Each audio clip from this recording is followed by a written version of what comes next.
¿Se debe entrenar con una crisis de dolor? Sí, tajante, por dos motivos.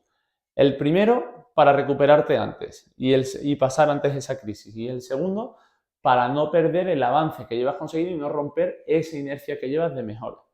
Bueno, lo que hay que entender para precisamente convencerte de esto, que hay muchas veces que estamos precisamente muy influenciados por la tradición de hacer un reposo demasiado absoluto, es lo siguiente. Cuando hay una crisis de dolor, lo que está ocurriendo es que te has pasado de la raya, te has excedido, has hecho un sobreesfuerzo, ya sea un único movimiento muy exigente o una acumulación de movimientos de una exigencia menor, pero que acumulados provocan ese sobreesfuerzo. Bien, ese sobreesfuerzo no tiene por qué ser un ejercicio como tal, ese sobreesfuerzo puede ser haber mantenido mucho tiempo una posición, por ejemplo, como conducir mucho tiempo, estar mucho tiempo trabajando sentado o estar, por ejemplo, de pie a pie quieto. O sea, que no tiene por qué ser algo con peso, que muchas veces se malinterpreta y se reduce un esfuerzo solamente a levantar algo pesado, nada más lejos de la realidad. Bueno, prosigo. ¿Qué ocurre entonces? Si ha habido un sobreesfuerzo, lo que ha ocurrido no es solamente un daño en la articulación, sea columna, espalda, hombro, esto te vale para cualquier articulación del cuerpo y para entenderlo de aquí hasta el resto de tus días.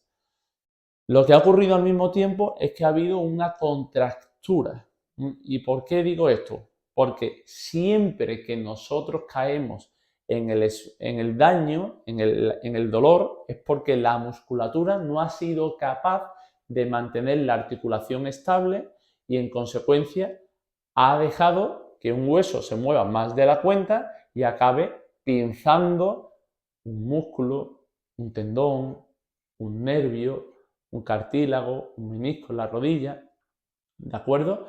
O bien porque, claro, esto ha sucedido porque la musculatura estaba ya cansada o no podía soportar ese esfuerzo y entonces la articulación se ha movido en una dirección que no es la que debería moverse y eso genera ese daño.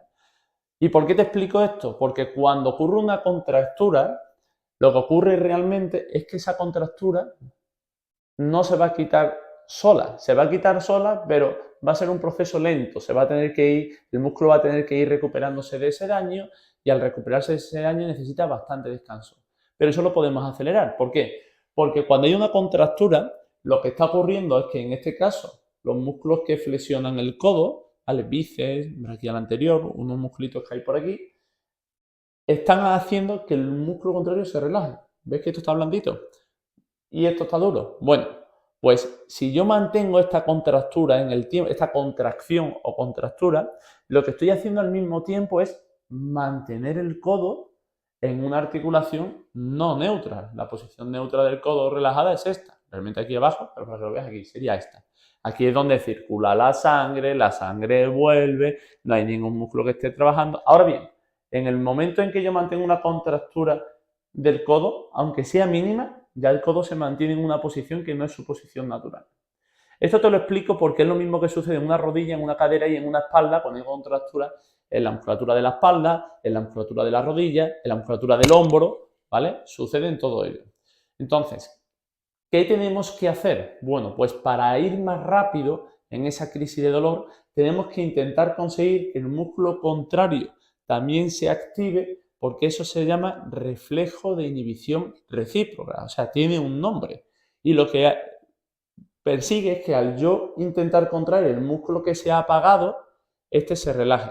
Al igual que este músculo, por mantenerse contracturado, está impidiendo que este se active, o sea, lo está manteniendo apagado, cuando yo hago movimientos de la musculatura contraria, lo que estoy favoreciendo es que este se relaje y en consecuencia que esa contractura mejore mucho antes. Por eso movimientos, obviamente todo esto sin dolor, de la musculatura antagonista, que es como se llama la musculatura contraria, vienen genial cuando hay una crisis de dolor. Eso por un lado. Pero además, al hacer ese movimiento, no solamente estamos evitando esa contractura, al movilizar la articulación, estamos haciendo que aumente el riego sanguíneo, con lo cual vamos a llevar nutrientes, vamos a quitar productos desechos de la propia articulación. Y repito, sea hombro, cadera, rodilla, columna, pie, tobillo, cualquier articulación del cuerpo.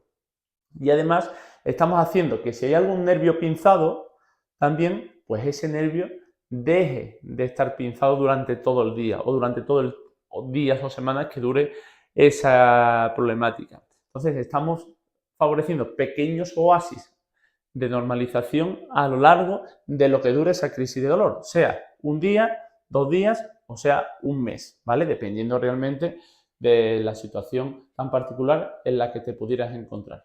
Entonces, el entrenar te va a ayudar a ir mucho más rápido, pero es que además nos permite, quitando aquellos ejercicios obviamente que generen dolor y que no podamos hacer por esa crisis más aguda, cambiar seguramente y trabajar otras zonas donde realmente podamos seguir avanzando sin que de forma directa impidamos o perjudiquemos esa normalización del problema. Te voy a poner un ejemplo siguiendo simplemente con el brazo, aunque tu caso sea de espalda, rodilla o cualquier otra articulación, simplemente porque me ves aquí mejor.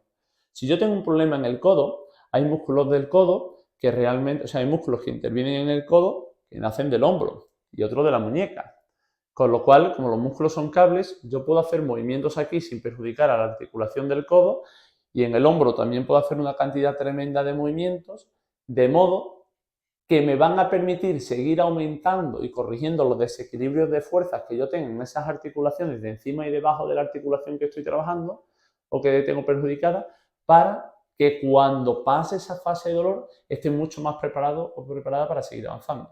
Lo mismo sucede en la lumbar cuando podemos hacer ejercicios de cadera o de zona media de la espalda. Lo mismo sucede en la rodilla cuando podemos trabajar tobillo y cadera, por ejemplo, la pelvis. Entonces, que una crisis de dolor no te frene, que simplemente te sirva, uno, para pensar qué es lo que has hecho mal para que no te vuelva a pasar y aprender a gestionarte bien, porque indudablemente te has excedido, lo hayas hecho de forma consciente o no. Y dos, pues que pienses, a ver, vale, ¿qué adaptaciones tengo que hacer en mi rutina para seguir trabajando? Porque lo que sí te digo que no debes hacer nunca es el reposo absoluto. El reposo absoluto lo único que va a llevar consigo es precisamente que ese músculo que está más sobrecargado siga realmente más sobrecargado y no se apague, que precisamente no llegue el riego sanguíneo, que no se descomprima el nervio que está pinzado si es el caso, que el menisco que está pinzado no se descomprima tampoco, que no se nutra la articulación y al mismo tiempo que el resto de áreas que deberían de cuidarse, como incluso el mero hecho de mantener tu actividad física diaria, siga realmente produciéndose, pues no se limite. Entonces, el reposo absoluto nunca es la mejor solución, ¿vale? Nunca. Siempre hay muchas opciones para no tener que parar completamente y no solo por no tener que parar, sino para seguir avanzando y a acelerar mucho ese proceso de normalización. Abrazo grande y a seguir mejorando.